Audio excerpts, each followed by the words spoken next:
Permettez-moi aujourd'hui de parler d'un sujet tout à fait simple, mais qui souvent est rendu compliqué par notre propre compréhension.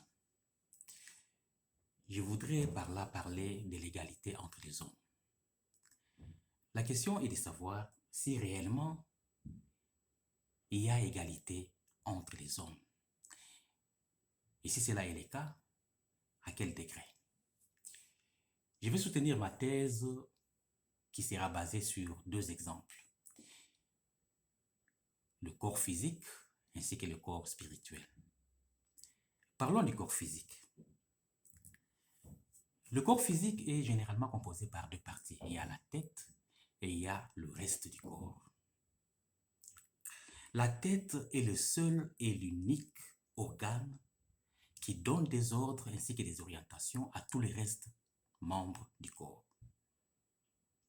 Lorsque vous mangez par exemple, l'ordre de manger ne vient pas de votre estomac, mais plutôt de la tête.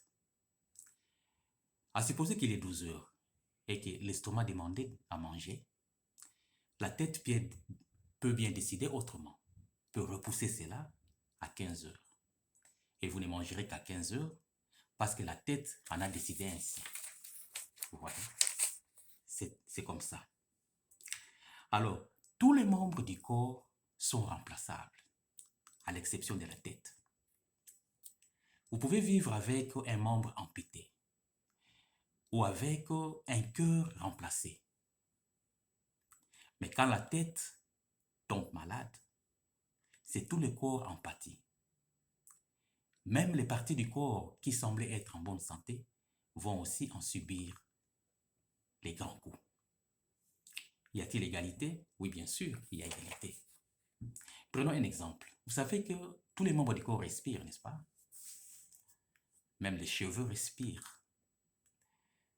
Donnent-ils des ordres? Non, pas du tout. Ils ne donnent pas des ordres. Vous voyez? La personne qui donne des ordres est appelée chef ou superviseur ou coordonnateur. On ne peut pas avoir dans une organisation deux chefs pour un même poste. On créerait ce qu'on appellerait un monstre.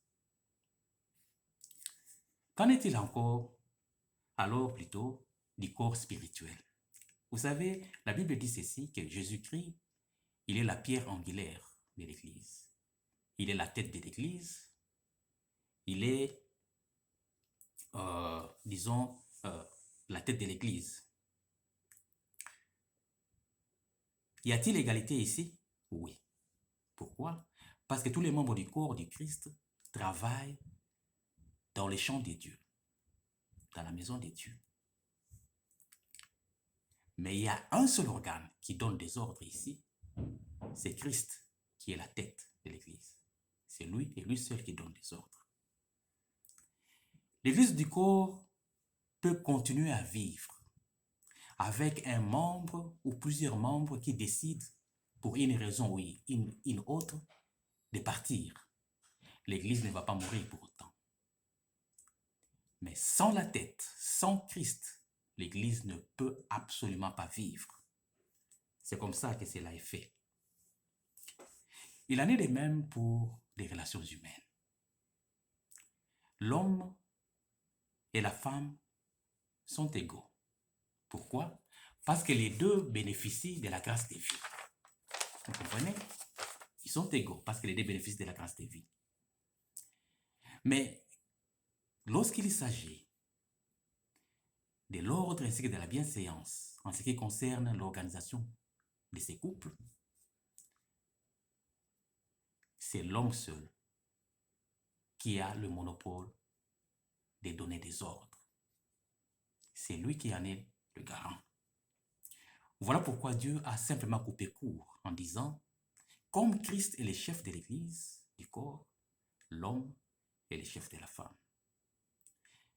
C'est là que ressort la beauté même de ce que la Bible appelle la soumission. Le corps du Christ est soumis à l'Église et la femme est soumise à l'homme. Chaque fois qu'une organisation humaine est dirigée par deux personnes, le véritable chef finira par quitter pour laisser la place au faux chef. En sciences économiques, on appelle ces phénomènes la fausse monnaie chasse toujours la bonne monnaie. Et l'exemple le plus parlant, c'est la dollarisation de l'économie congolaise en RDC. Le dollar, qui est une fausse monnaie, a bel et bien chassé la bonne monnaie, qui est le franc congolais. Et conséquence, il y a flambé des prix. La vie devient chère. Voilà ce qui se passe lorsqu'il y a deux personnes qui veulent diriger pour un même poste. Égalité entre les hommes, oui, il y en a. Mais à quel niveau? L'homme, c'est le chef.